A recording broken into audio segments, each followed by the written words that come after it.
There I stood, so youthful, eager, brave, and truthful. My dears, I hate to tell you, life just passed me by. That was my grandmother's favorite poem. I think she liked it because it was so depressing. She always encouraged me to say it at tea time. My grandmother didn't like things to be too happy. It was better if they had a little edge on them. Once upon a time, tonight happened. Some of it is now, some then. But where did all this that has begun begin? Was it back in the teak room that my grandfather brought intact from Japan? A room all of teak. Windowsills, walls, floors, everything. And you entered down 3 steps past 2 Japanese warriors with black helmets, mustaches, and no eyes. They seemed to be secretly alive, and it took great courage to pass by them for fear they might snatch you out of this warm world into their dead one. The room was lush and musky, smelling vaguely of sandalwood. There was a deep red rug and wine wicker furniture with gold cushions. And on a long table, objects from another world, swords and sabers, boxes, scrolls, fans, and a lamp of green black jade. And high on the mantel across the room, an intricate palace carved in teak, with ancient monkeys of chip-painted wood hanging from it wildly. When a switch was pulled, the palace lit up, and the white china eyes of the monkeys glowed. This I do being mad, gather baubles about me, sit in a circle of toys, and all the time, beating my door in white jade, and an orange pitcher, a Hindu island, a Chinese god, and maybe someday when I'm richer, carved beads, and a lotus pond, and all this time, death, beating my door in.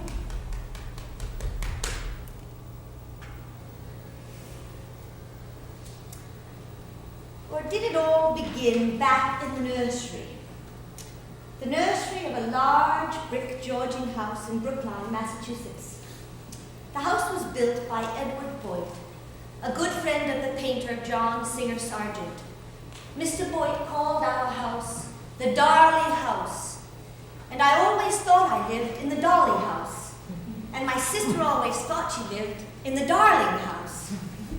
In our front hall, there were 2 black cubbyholes, built especially to house 2 giant vases of blue and white china. They were over 6 feet tall. They'd been back and forth across the ocean 26 times. My father would tell the rare visitor who wasn't family. The vases were in a famous portrait by Mr. Sargent of our cousins, the Boyd girls, 4 sisters like us. And my grandmother was one of 4 sisters, named Jenny, Julia, Margaret, and Isabella, just like us. Sometimes, when we were playing in the front yard, people would come to the tall green gates and ask, "Is this the Longwood Towers Hotel? And are there any rooms?" "Yeah, lots of rooms. Lots of extra empty rooms. A Christmas room and an Easter room. And lots of extra empty time, too." Clocks. Huge clocks. Ticking hugely away the hours between 2 and 4, when the adults had gone to rest, and I wanted more. The house fell still. Nothing was happening. Not even my nurse Ella's voice keeping us on schedule. Come on now, come on now. The house was still. Tick.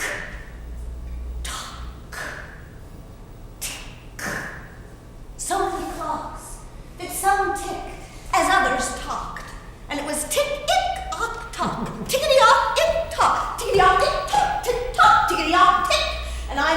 mark their disagreements. And I knew if no one else did, time was passing and something was happening. I was dancing it.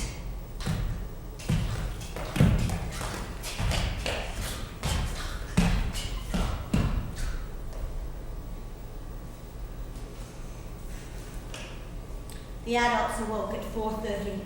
Time for a walk or a drive, tea at 5. 5:30 hour supper. 6 o'clock children's hour, everyone together.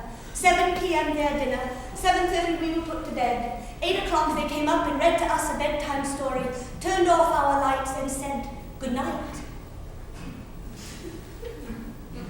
Long summer daylight evenings. Lying in bed, wanting to be up. Hearing the grown-ups downstairs. A lark sang incessantly. The smell of pine hung heavily in the air.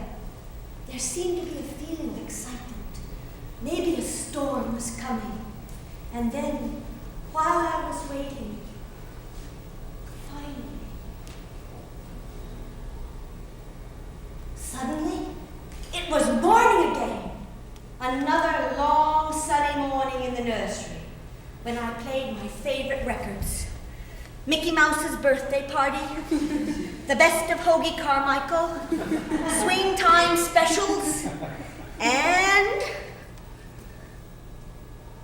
This is the Army, Mr. Jones. No private rooms or telephones. You had breakfast in bed before, but you won't have it there anymore. Alone, so much it seemed, in spite of 3 sisters, a very energetic Irish nursemaid, and all my mother's family, especially at Teak. Did I ever get out of that nursery? Yes, and graduated to the front hall. My nurse Ellen made me a dusty pink skirt with pale blue flowers, a tiny waist, and a deep ruffle. By then I was 10. And to dance was a ritual. Into my dark closet, grab the pink skirt, pull it on, heart beating, down 4 flights of stairs to the big front hall with the blue and white vase at one end, tackle the gramophone, wait for the light to come on, fumble with the needle, wait again, for the moment when the music and I were one, all of South Pacific. Gertrude Lawrence sings the blue tango, Paint Your Wagon.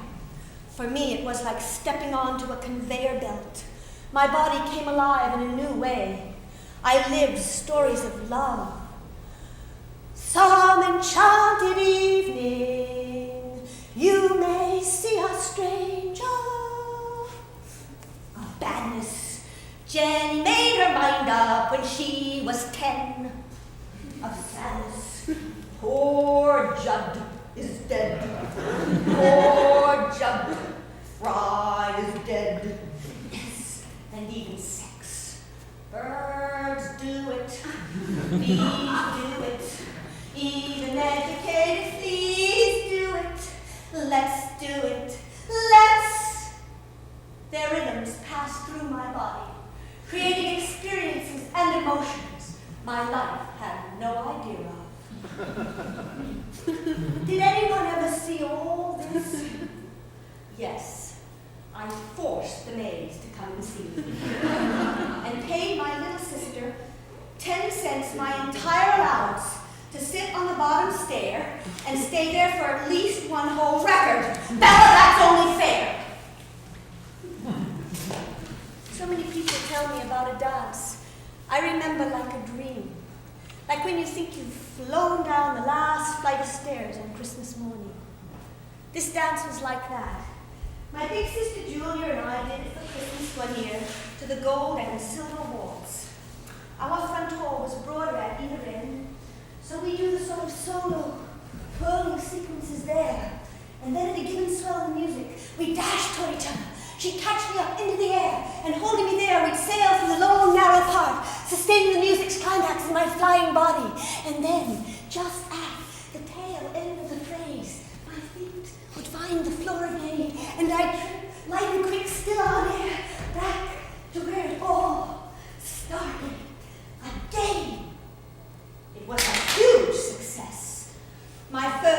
experience with a real live audience. I wanted more. I soon found a way.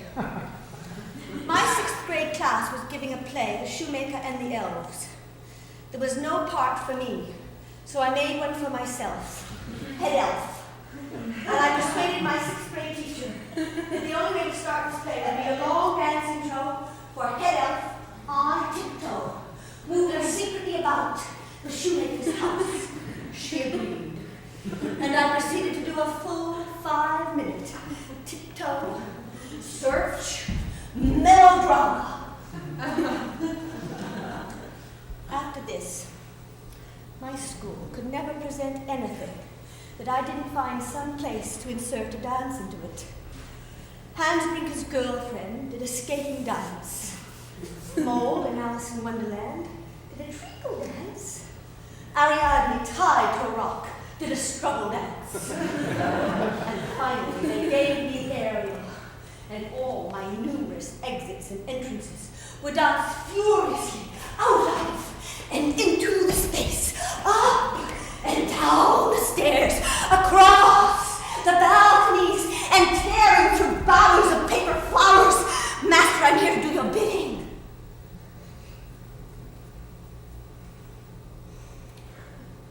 The years sped by.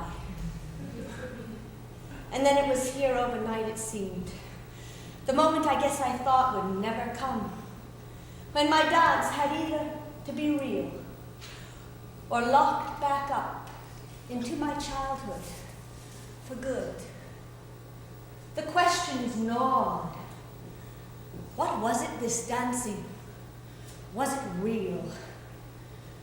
Was it serious? No one thought it was, even me. Where did it all begin? Just a whim, they said. Nothing one could really build a life on. The questions gnawed.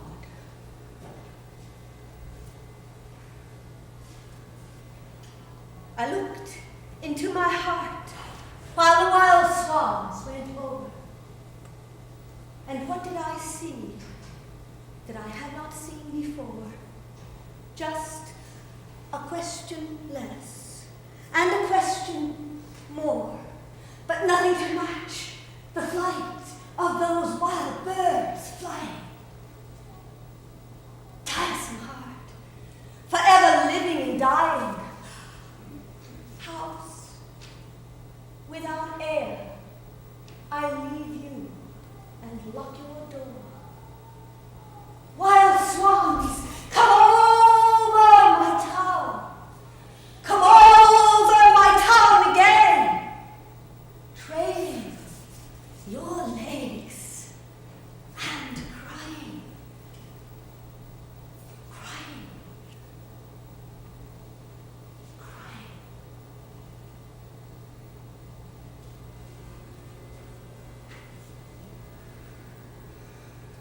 The summer before my high school graduation, I registered at the Canadian National Ballet School at my own request to test this dancing in classes, tights, sweat, and competition. Could this really be my profession? I was placed at the bar in what was affectionately termed the tummy brigade. Children of company members, tots, who could not keep their tummies in, and me, overripe, overeager, desperate, and 16. My heart ran. I knew what I was and what I should have been. I came home and wrote a summer experience speech that was chosen to be read before the whole school. It said,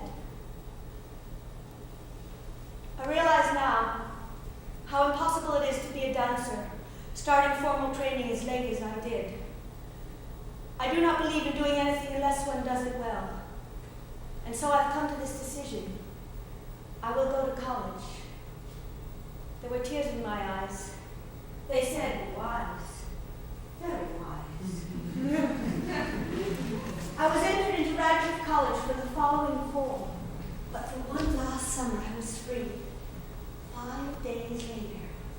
went to New York City to study dance.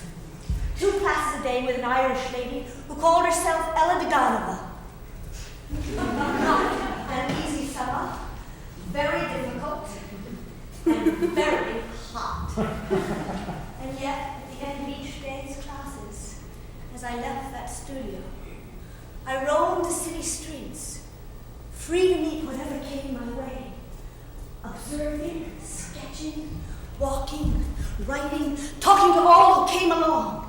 Each moment was a new song. Vast New York City, with its crazy anonymity, was for me just another, larger nursery. The summer ended. The blanks from Radcliffe came. But I had slipped away, day by long, hot day. I was too far gone to be retrieved. I was off the track. I left home at 17 to dance history. I never went back. Safe upon the solid rock, the ugly houses stand. Come and see my shining palace built upon the sand.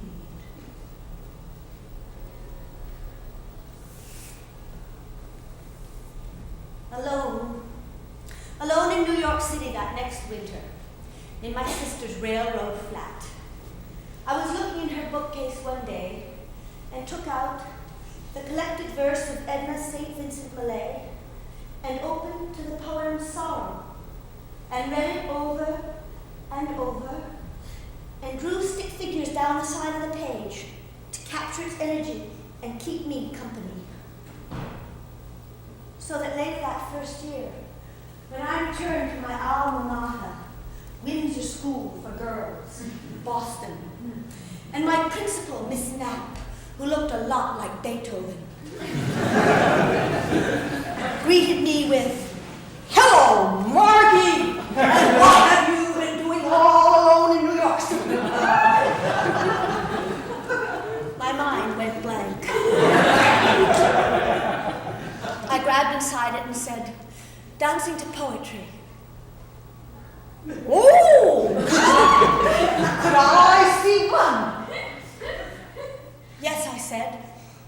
"This is Sorrow by Edna St. Vincent Millay." And I moved the stick figures I'd drawn down the margin of that page for the very first time.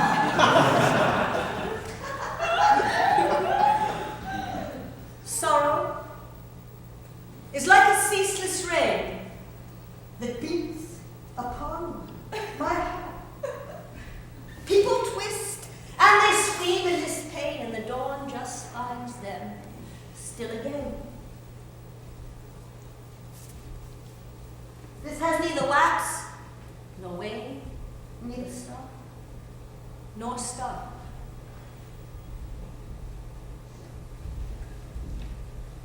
People dress, and they go to the towns. I sit in my chair. All my thoughts are slow and brown, standing up or sitting down. Little matters or what gown, or what shoes I wear.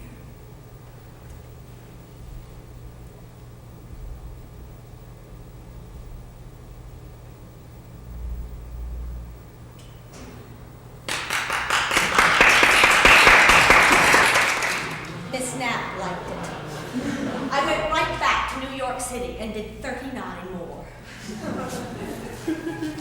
The poems shape themselves before a catch-can audience. Gallery owners in a lull, Albanian pizza flippers, subway saleswomen trapped in subway dress shops, would find themselves gulping. Yes. Yes. A poem. Wouldn't that be nice?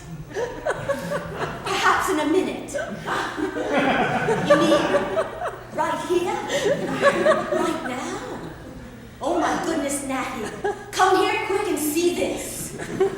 And suddenly, this is sorrow. This is exile. This is West Country song would ring out in their little storms. Sun came up bigger than all my sorrow. Lark and air so high, his song clean through me. Now comes night, hushing the lark in its furrow, and the rain falls.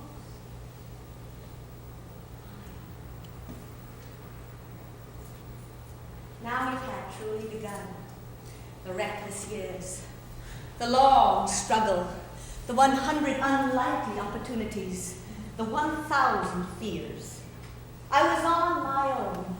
The future was mine to form. Ballet classes continued, difficult and depressing. So I sort of worked out a way to work and to play. I'd struggle with my ballet in the day. But in the late afternoons, when it was all over, I got a job manning the phones at the old dance players' rehearsal studios on 56th Street. And when that phone didn't ring, I could do my own dancing before the cracked mirror at the far end of the room. Now, seeing myself for the first time, I tried to dance each story right. Catch a falling star and put it in your pocket. Catch a falling star and put it in your pocket. Never let it fade away. People would come in and watch me inadvertently, but it was just enough audience to keep me working. One day the phone rang. It was for Rod Alexander and Bambi Lynn, a famous dance team who were working upstairs. I called him. He came in. I kept dancing. He watched me silently, hung up abruptly, and came right over to me. Can you do that again, he said. Why, said I. I like what you did. Come upstairs and do it again for Bambi and me. So I did. I followed him upstairs and danced and danced. For me, it was a heyday, while the pianist played way beyond her hour. I did Irish jigs, learned from our maids, fake tapping, a la Finisterre, waltzes, and 20s flapping, cakewalks, hoedowns, and Gershwin's jazz. They were amazed to see my dirty girl. Not one step right.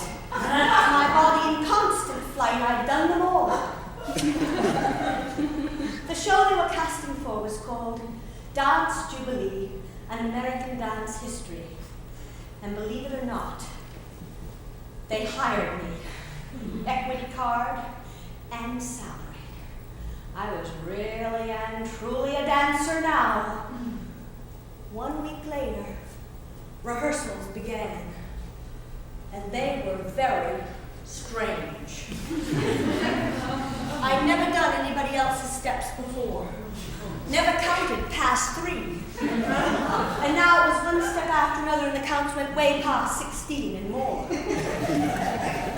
Not 1 for the money, 2 for the show, 3 to get ready and 4 to go, like my nurse Ella taught me. No. It was 1 and 2, stick 3, hold 4, move, or 5, 6, E. I was horrified. And each day I learned a brand new dance. Black bottom, you got 'em, or the Flora Dora girls, or as children in the dance about the Prohibition era, we had to roll hoops and bounce the ball on count. So that at a certain point, we could jump up and shout, when Jimmy Valentine gets out and keep the hoop rolling and the ball bouncing.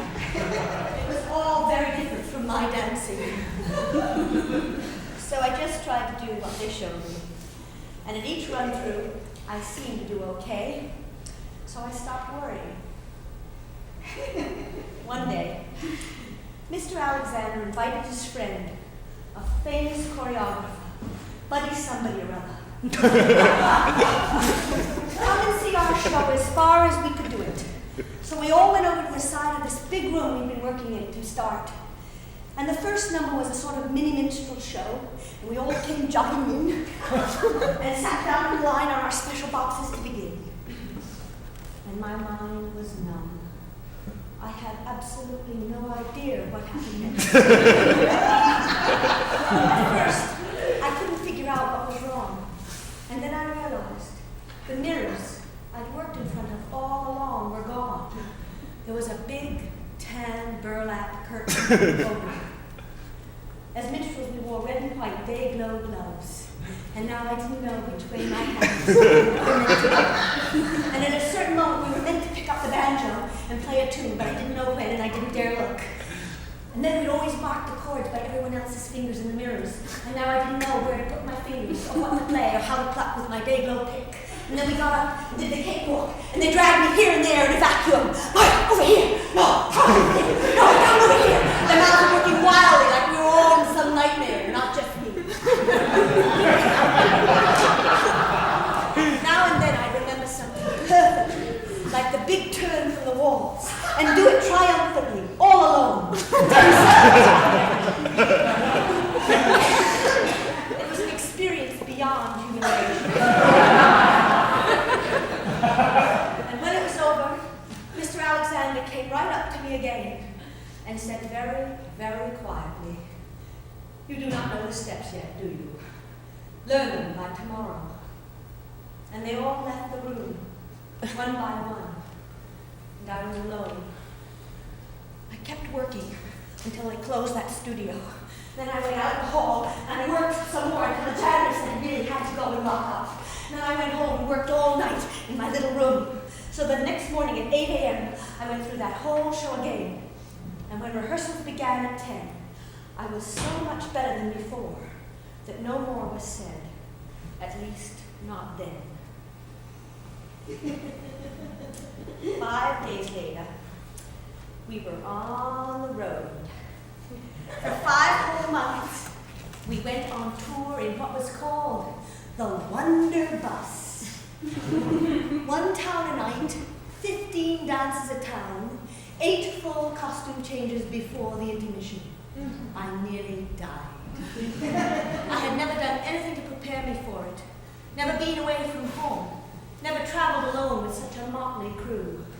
4 male dancers, 4 female including me, 5 married musicians who took off their rings as soon as we got on the bus. And an assortment of hefty stagehands. Each day we traveled 8 hours or more, arriving in the new town around 4 in the afternoon, while the others, who never worried about this show a bit, went out to eat. I went straight into the theater and unpacked my things in the cold, dark wing where everything seemed to happen to me in 5 split seconds. Me, who had never put on makeup before, never dressed or done anything in a hurry, found myself dealing with 16 full costume changes, each with its own little plastic bag of accessories. The worst change of all was the one with the Floridora girls. For this, it was absolutely necessary to strip to the skin and begin again. And I was always naked longer than everybody else. As the stagehands soon figured out. As they collect above my head and walk down at me with comments like, "Take it easy, baby, you look okay to be just the way you are, don't worry too much now." While I struggled with a corset, white stockings, high heel sandals, a bun, earrings, pocket pearls, long white gloves, and a pink parasol, an underskirt, a bodice, an overskirt, and over all that, another piece impossible to fathom, which we call the frou-frou. It was a long, pink, slippery chiffonery. It had no beginning and no end. It was meant to go over the final skirt before a roughly train, but if you didn't get it on just right, You never walked again. Each day I'd set out religiously like a Chinese scroll, making sure that the only key to its pink horror, a tiny silver hook, was visible and easy for me to grasp. But when the show started, it was a hopeless game. It never worked, and I always tripped on stage, half-dressed and late again, looking as my fastidious partner James Broussard said, like you just got out of bed, really. On top of all that, there were long extra rehearsals held just for me in fabulous hotel dining rooms, with all the gold chairs pushed aside and no place to hide. I'd stand alone while the others watched. Can't you hear it, Lou? Our dance captain cried as he stamped his foot on the floor. Move on one, not before, not later. You are paid to get better. We are all waiting. And wait, they all did, because I never was able to hear one like everyone else. When we finally landed back in New York City, I was sure of exactly the opposite of when I began. I was really and truly not a dancer yet. So when the whole cast was invited to be in a big TV show starring Rod and Bambi, I said no. I went back to class with a vengeance, working now sometimes as much as 6 hours a day, hoping in that way that I would improve. And one day, almost a year later, when I was working alone in a grubby practice room at the worn-out bar, and the pigeons cooed, trying to soothe my frustration, I suddenly saw how awful I was, how terribly wrong I looked, how I seemed trapped in a body that just was unable to improve. I froze. For one whole hour I stood unable to move, unable to go backward or forward in time, unable to leave. Finally, I'm not sure when, I heaved my head against the wall, just to change the unchanging, unbearable status quo.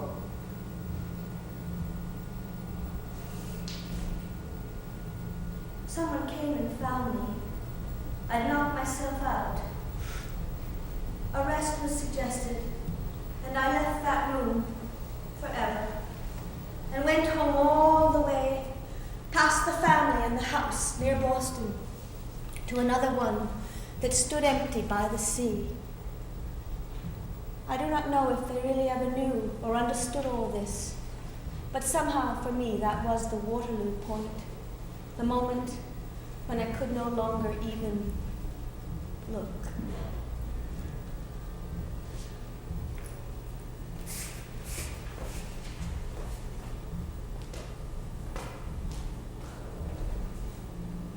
Searching my heart for its true sorrow. This is the thing that I find to be, that I am weary of words and people, sick of the city, wanting the sea, wanting the sticky, salty sweetness of the strong wind and short spray, wanting the loud sound and the soft sound of the big surf that breaks all the way.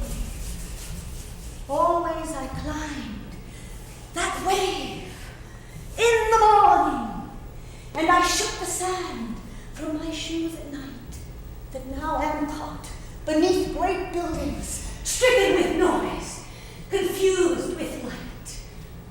I should be happy. That I'm happy. Never at all. Since I came here, I am too long away from water. I have a need of the water near.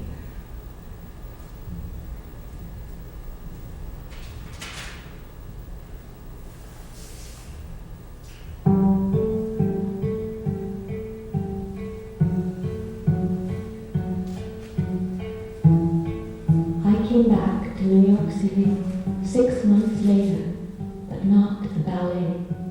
I wandered the city streets as I had before, but now I was a little less carefree, and I knew a little more. Dance was my life preserver. In its magic, I floated, dipped, and spun. Dancing, dancing, dancing, dancing. I danced outside the Donnell Library as it let its last people out onto Fifth Avenue. I'd be there dancing in the setting sun. And inside, 3 nights a week, all around Steve Paul's The Scene, where Tiny Tim got his start and kissed my hand, saying, "That was beautiful, Lady Margaret." And the busboys whispered, "Beware the dancing nun, she never stops," and bought me knitting needles and yarn for Christmas to encourage me to sit down occasionally.